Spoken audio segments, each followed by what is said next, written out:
আজ আমি বানাবো তেতো শাক আলু বেগুনের চচ্চড়ি, সেটাও আবার সর্ষে বাটা দিয়ে। আর জানো তো এই তেতো শাকটা আমাদের এই দিকে ঘিমা শাক নামেই পরিচিত, আর তোমাদের দিকে কি নামে পরিচিত কমেন্টে কিন্তু অবশ্যই জানিও। তো আমি এই তেতো শাকগুলোকে ভালো করে কেটে বেছে ধুয়ে নিয়েছি, আর এইদিকে কাটছি বেগুন, যেহেতু বেগুন দিয়েই চচ্চড়িটা করব।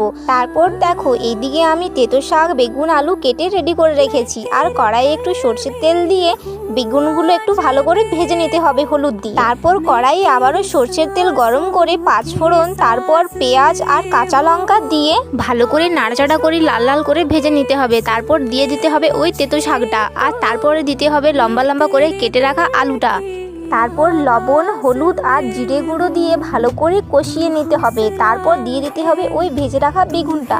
তারপর একটু ঢাকা দিয়ে সেদ্ধ করে নামাবার আগে সর্ষে বাটাটা দিয়ে আর একটু ফুটিয়ে নামিয়ে নিলেই রেডি হয়ে যাবে তেতো শাকের চচ্চড়ি।